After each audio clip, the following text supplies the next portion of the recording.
They arrested 4 people, 3 male and 1 lady. The war on terror. 4 suspects nabbed in Nairobi's Majengo area. And Muslim leaders up in arms over Kimayo's curfew order in Lamu. After all, hata akienda pale kusaidia mwananchi anaweza atapoteza maisha yake mwenyewe.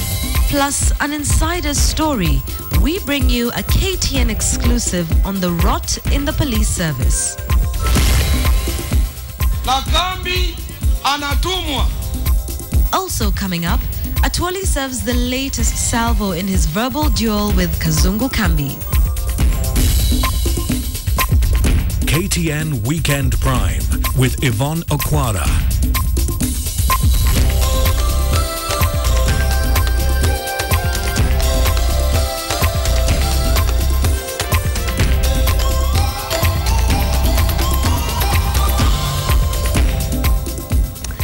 A very good evening to you on this 20th day of July 2014. We thank you so much for joining us.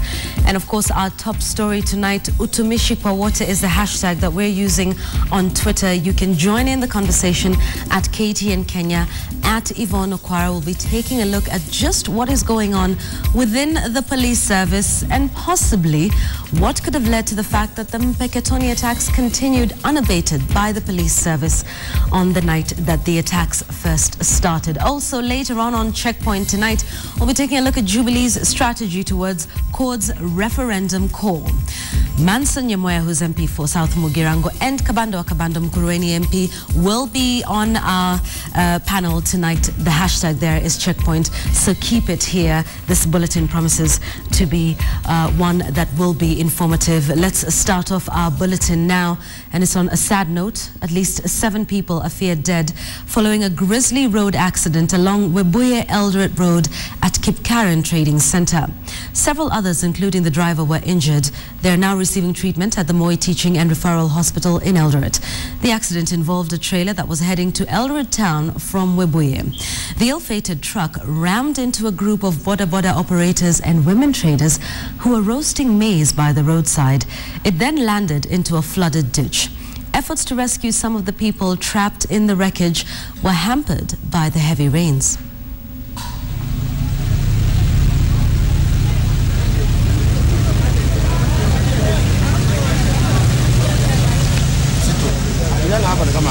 Wale watu nimeona mimi mwenyewe kwa macho, pale chini niliona watu 3. Mzee mmoja na mtoto na mwingine. Tukajaribu kuokoa kama umekufa. Alafu tukasema tunyanyue hii lori trailer. Tukapata mama 2 wale maiti. Alafu ule mmoja akatushinda. Mtoto tukatoa mtoto mmoja na jamaa mmoja. Lakini mvua ikasidi, maji ikateremsha pale kwa ile cabin. Now, police have arrested terror suspects in Nairobi's Majengo slums. They recovered 62 pieces of material used in making explosives from the 3 men and 1 woman. Here's Sharon Momanyi with the details. The 4 suspects were arrested in a house in Majengo after police were tipped off that they were assembling the materials. And they recovered 32 stones of cannabis sativa plus 62 sachets of marked as Magnum explosives. All of them were taken to Shaurimoyo police station. They were identified as Mohammed Yusuf Gulova, Jibril Kiama Musundi, Julius Karaoke, and Mwanaidi Wanjiko, all Kenyans.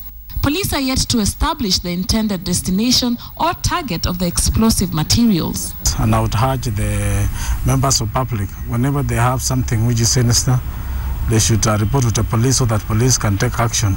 Other than the 62 packets of explosive material, 11 mobile phones and 34 rolls of bang were also recovered from the suspects. Police say they suspect the mobile phones were to be used as detonators for the explosives.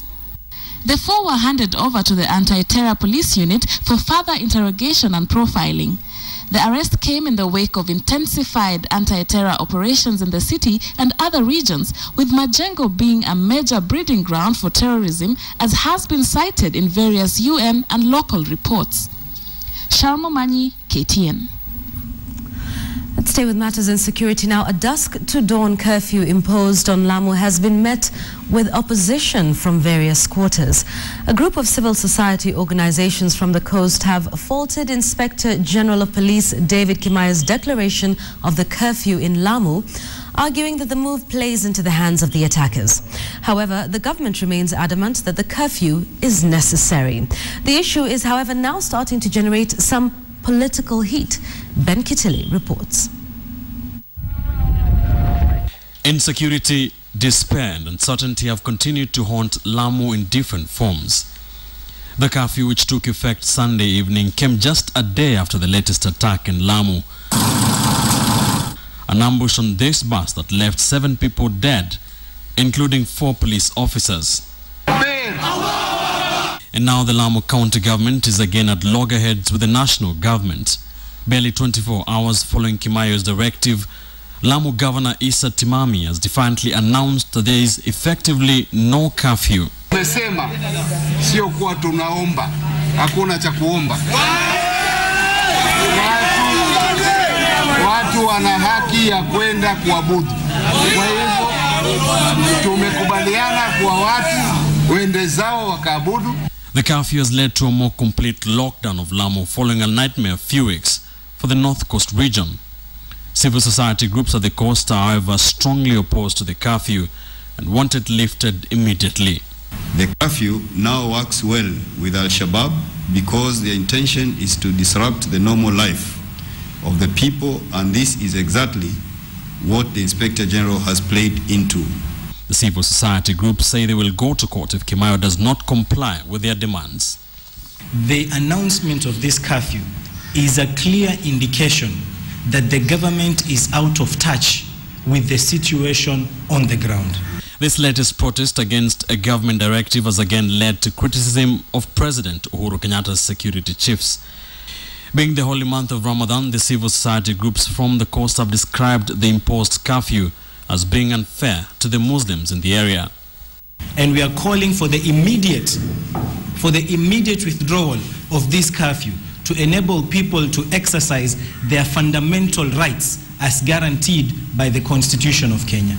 Sentiments that have been echoed by Jubilee leader of majority in the National Assembly, Aden Duale. Through his Twitter account, Duale asked Muslim faithful in Lamu County to ignore the curfew, saying that religion supersedes a curfew order. However, these sentiments were not shared by Duale's Jubilee colleague, the majority whip in the Senate, Beatrice Elachi. Muslim brothers who are in Ramadan, but I would wish they cooperate, I would wish they support for their own sake, for the sake of the children and women. Lamu is in confusion, but the questions that now emerge are whether or not the curfew is useful in securing Lamu, and who is in charge at the height of insecurity in the region. Ben Kitili, KTN. Right, now let's go to some politics matters now. Jubilee leaders continue to rubbish calls for a referendum by CORD. Speaking in Uasin Gishu County, a section of the leaders asked the opposition to wait until the next elections to present their case before the people of Kenya. Mercy Kandia reports from Eldoret. The Jubilee leaders hit out at the opposition coalition CORD over calls for a referendum, saying that their move is likely to plunge the country to anarchy. They termed the opposition's demand as a common narrative that has repeated itself in successive elections. Walituambia katiba sasa, na kama si sasa ni sasa hivi.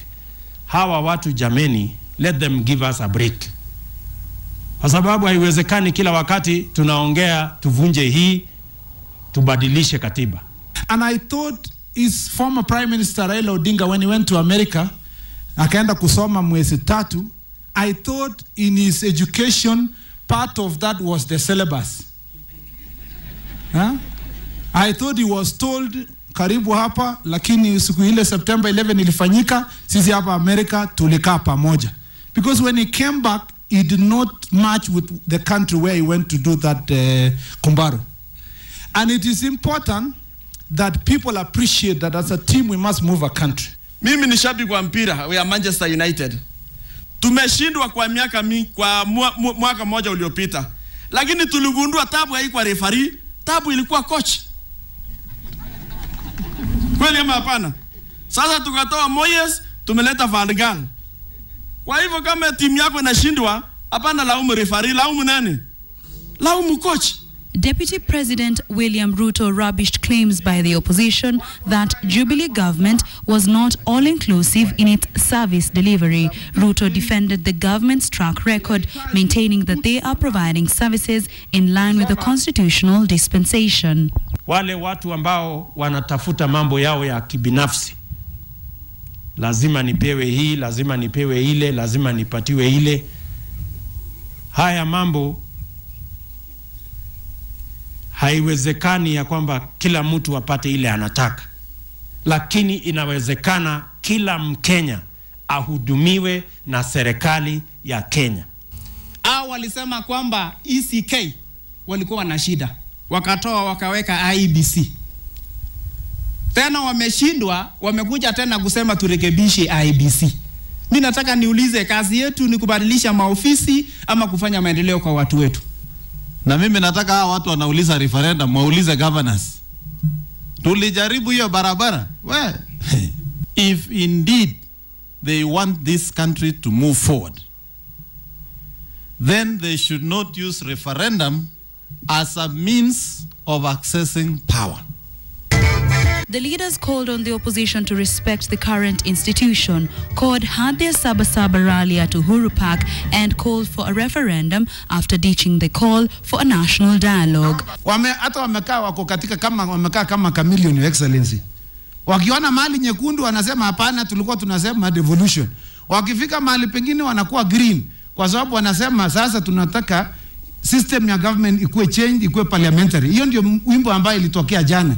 The leaders were speaking at Wanifa in Ainabkoi constituency, Uasin Gishu County during the Sunday service and the launch of the Church Squire album.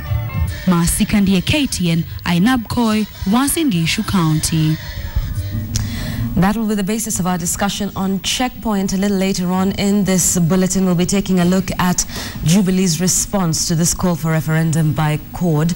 And of course, we will have politicians, Mkureni MP and South Mugirango MP. They are already with us and we will be joining them in just a short while. Now, also do stand by for that story by Ian Wafula, who spoke exclusively to police officers. That is coming up in just a moment, taking a look at the plight of police officers in the country. But first, the Central Organization of Trade Unions is calling for a nationwide strike on August the 4th.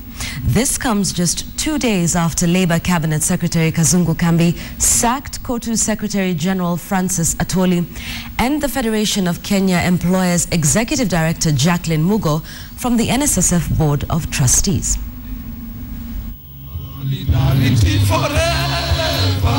With the support of trade unions affiliated to KOTU, Secretary General Francis Atwoli did not mince his words. Mmepata mwelekeo ya kwamba tarehe hakuna hiyo ijulikane hivyo, na this time it will be 100% success because we are liaising with other progressive organizations ambazo ziko workers friendly. His main agenda is to be reinstated to the NSF Board of Trustees, along with Federation of Kenya Employers Director Jacqueline Mugo. Kama nimevunja sheria, I was appointed na nyinyi. Waandikie nyinyi wasema Atwoli amekosa hii. Yeye Kazungu ana nguvu. Ana uwezo. According to Labour Cabinet Secretary Kazungu Kambi, Atwoli and Mugo have served on the board for more than the 2 terms stipulated in the NSSF Act.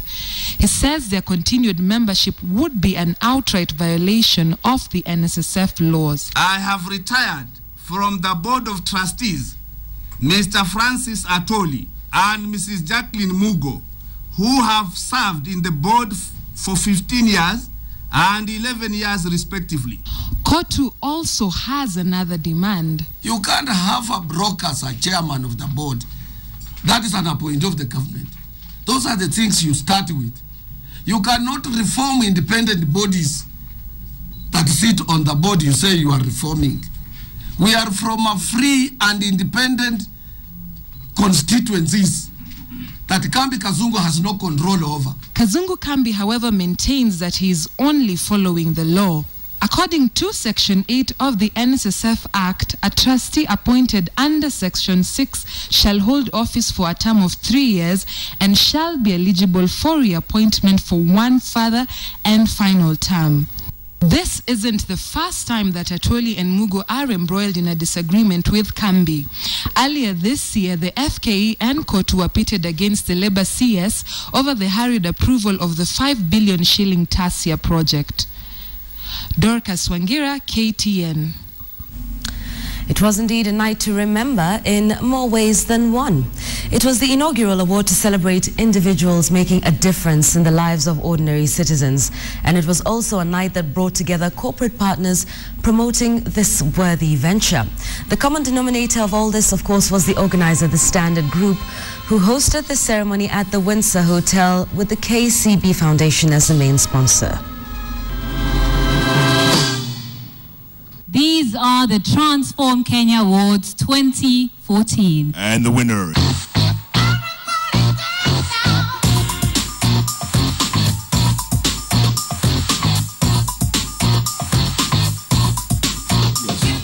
It's a day to celebrate our heroes who stand out because they chose to do something to help the fellow citizens and uplift the society.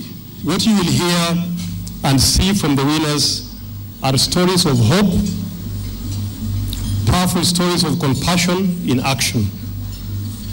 These awards serve as a great inspiration for us to do something, however small. Work for the betterment of our society and environment as much as we can. Giving out money is not the only thing we do. I think Kenya is the next big thing. After Kenya, there's no other country. If you've made it in Kenya, you can make it anywhere in the world, including Alaska. No wonder Obama came from Kenya. Lupita Nyong'o came from Kenya. Oh, the only team remaining at the World Cup. Sorry. Stand up for the champions, for the champions. Welcome to Checkpoint. Now, if you want to participate in our conversation, please feel free to do so. You can send us your thoughts on SMS. The number is 22155. On Twitter, at KTN Kenya, at Yvonne Okwara is the handles to use. And the hashtag tonight is Checkpoint. Now, we're taking a look at Jubilee's response to CORD's call for a referendum. It's what's being called development politics, and we'll get into that in just a moment. And of course, you can give us your views on that. Should the president be directly responding to this?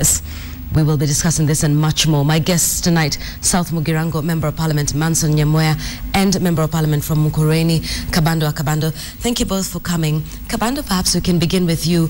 Earlier on this month, Manoa Esipisu said the president will not be responding to the calls for referendum. He said the president was carrying out his mandate, which was leading. A few days later, we saw the president give a very spirited response to this.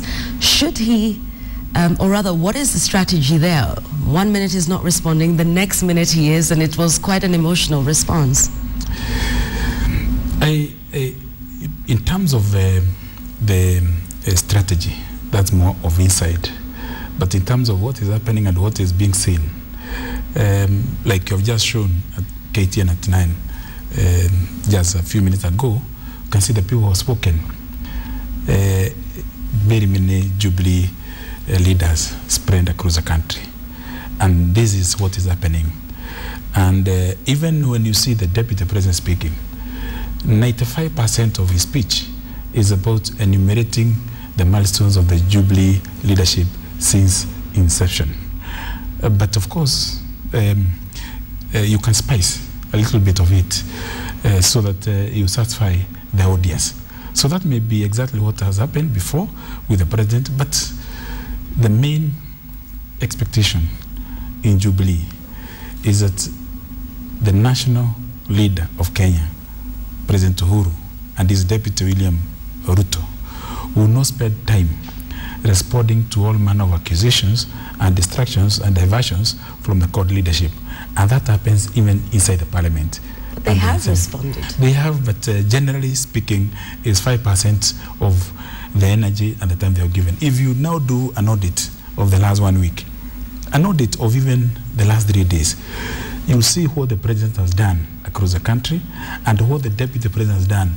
In a span of 2 days, you see the DP conducting 10 or more development projects in terms of launching, commissioning, you know, in terms of engaging the local leadership on every manner of developmental agenda.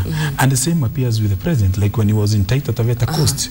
His concentration was on, but he'll have a responsibility and an expectation.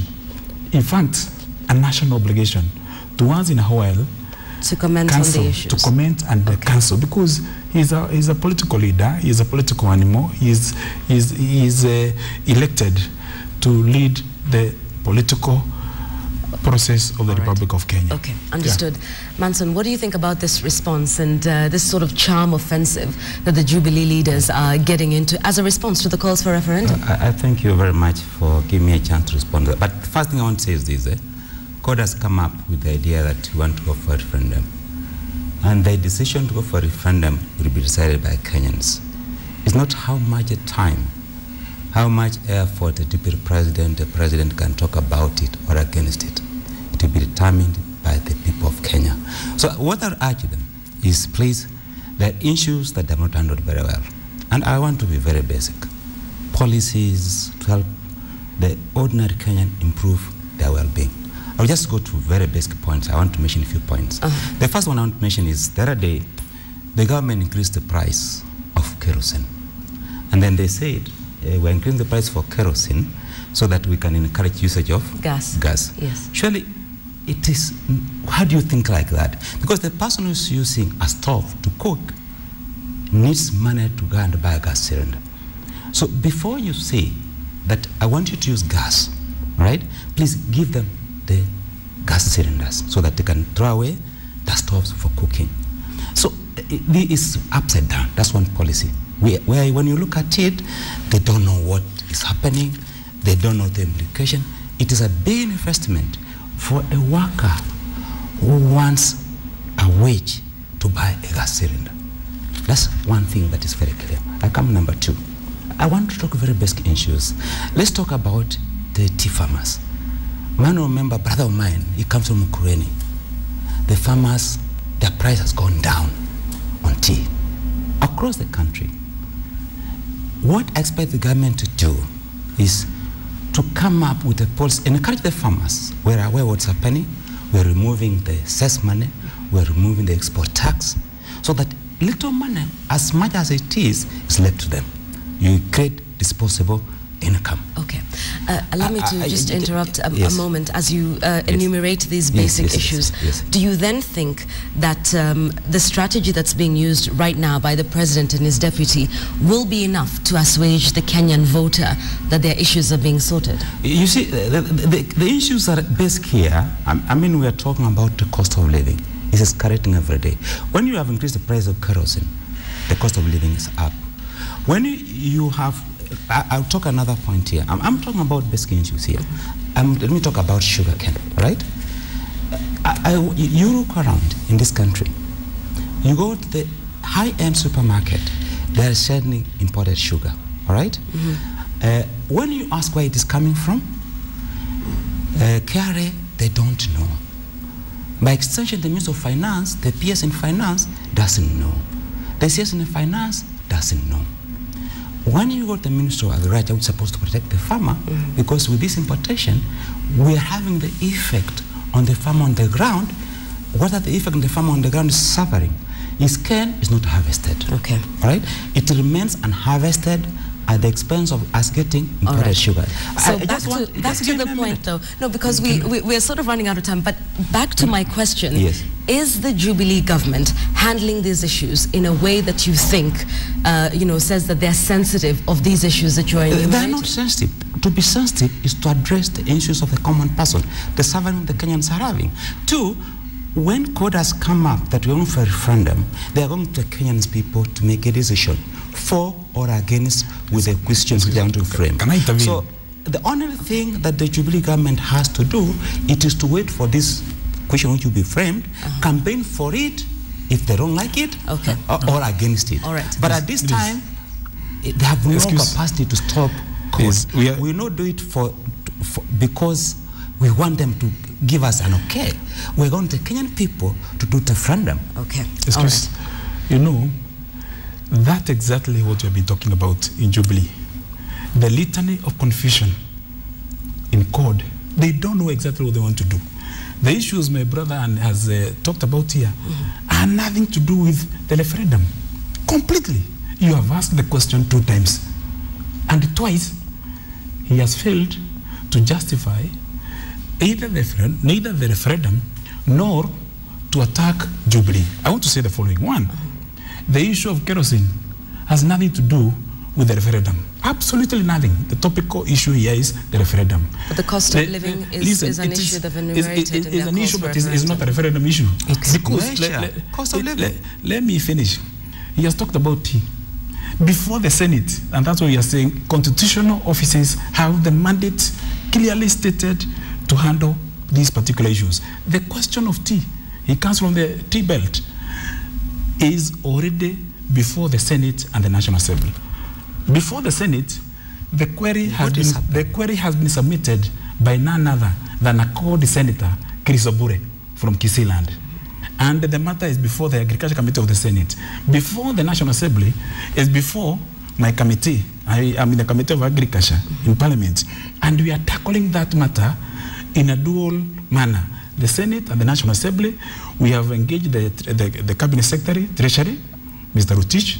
We have engaged Koske, the Cabinet Secretary in charge of Agriculture, and we are talking to other agencies. About sugar, just last week, we were concluding our interrogation of the sugar issue at the National Assembly. The Mumia's Sugar Managing Director, the Kenya Sugar Board, the Director of National Intelligence Service, the Cabinet Secretaries of Agriculture, and even Treasury have appeared before my committee.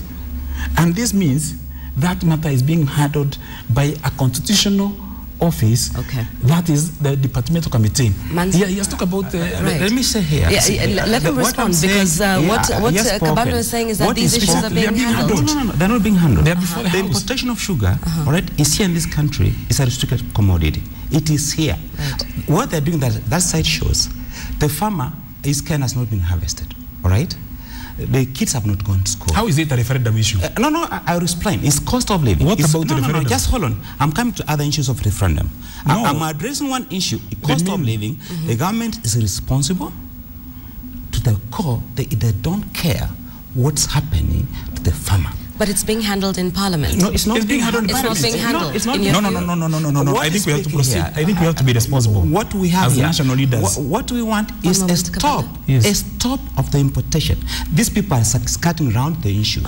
They are not. The issue here is we want a stop of the importation of sugar. A full stop. Excuse me. This country is not importing sugar. Excuse me. What he's saying here is the report we are getting is a history report. Excuse me. They are doing audit. What this parliamentary group is doing is they are doing audit. And what I'm saying is what's affecting us now as a country. But the audit will not get to the point where you now audit and see. You don't see that process going forward? You see, the contradiction. And we have to remain.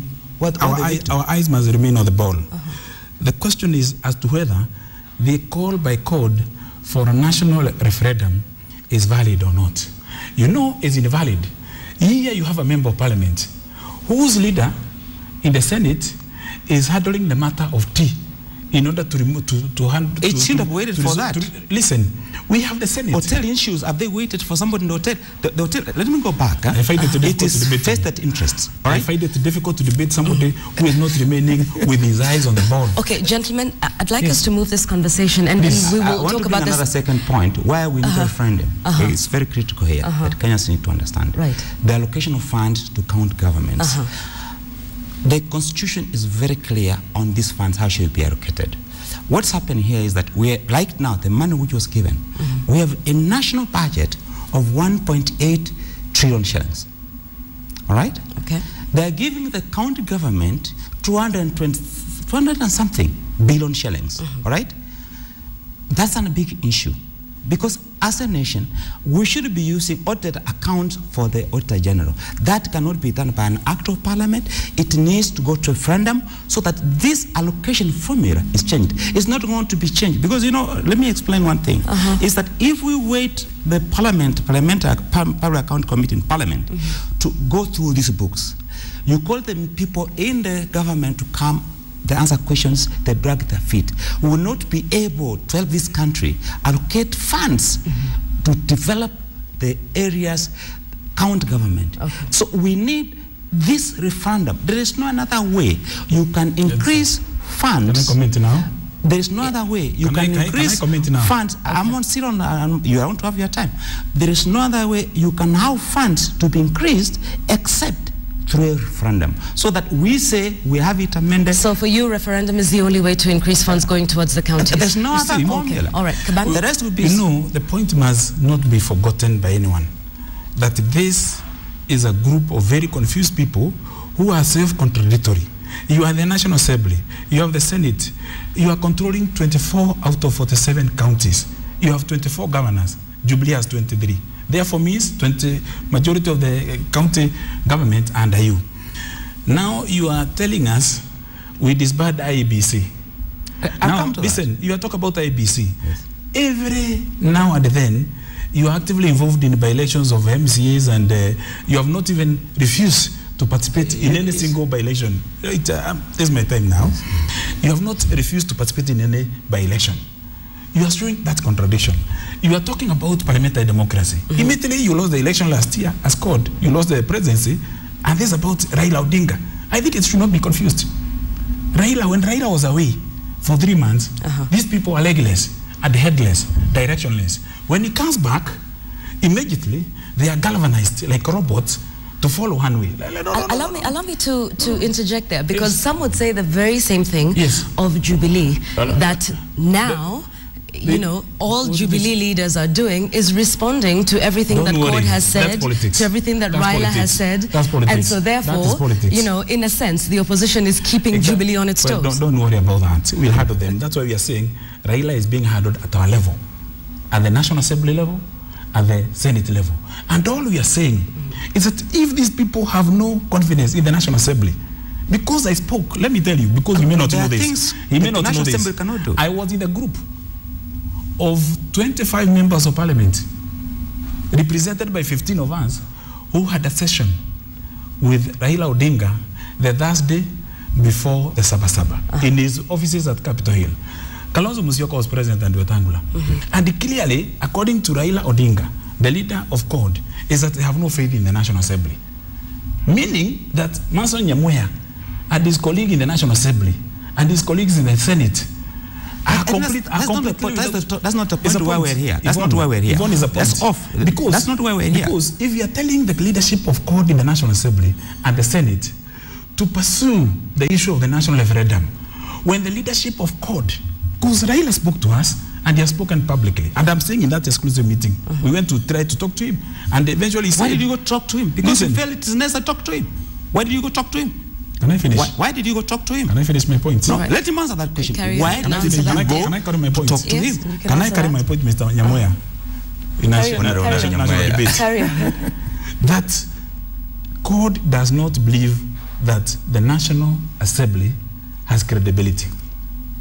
CORD does not believe that the Senate can make any difference. And these are the inaugural institutions under the new constitution. It means exactly that the leadership of CORD is hell-bent on political anarchy.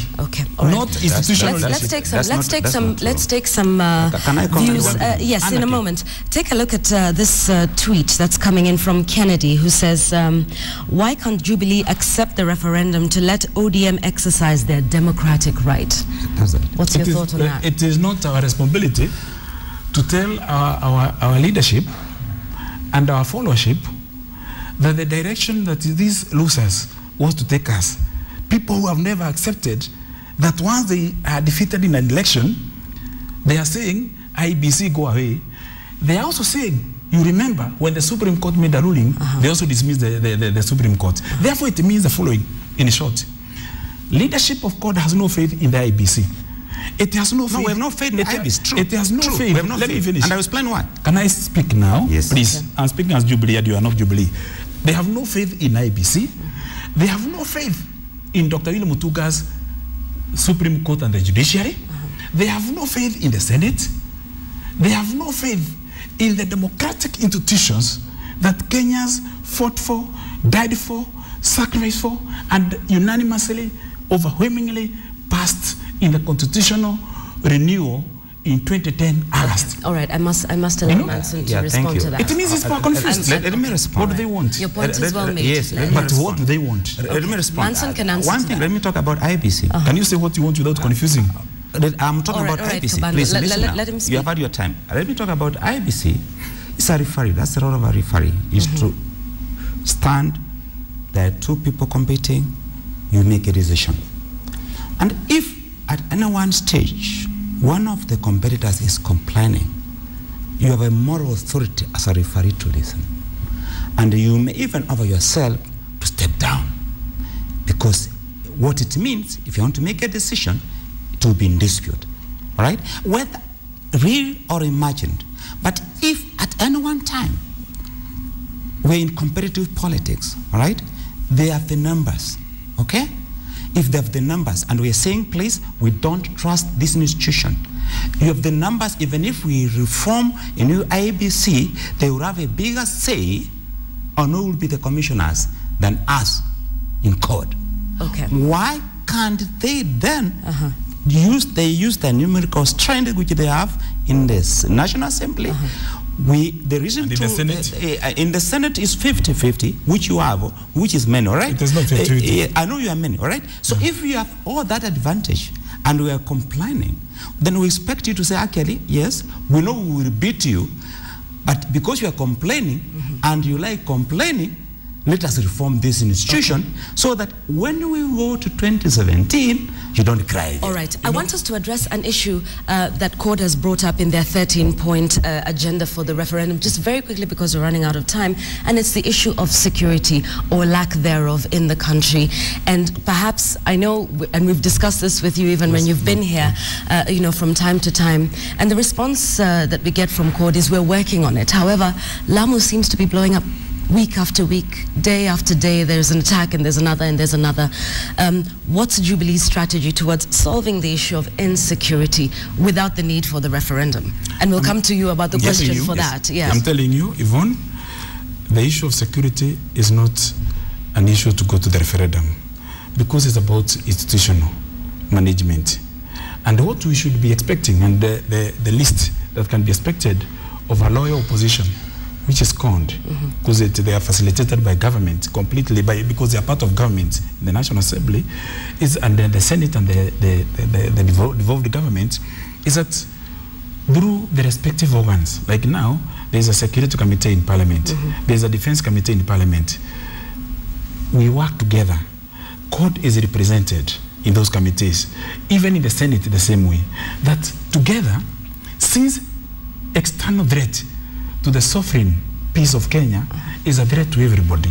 Right, but how about those that say that the buck stops with the president and that perhaps we need to see some heads roll?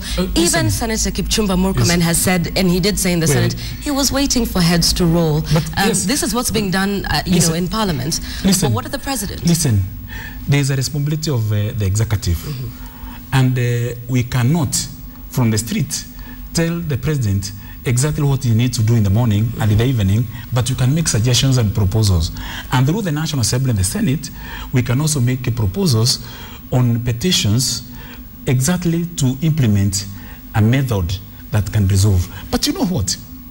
The matter of security, when we have blasts and we have bombs, when you have carjacking, we have hijacking in buses and so on and so forth,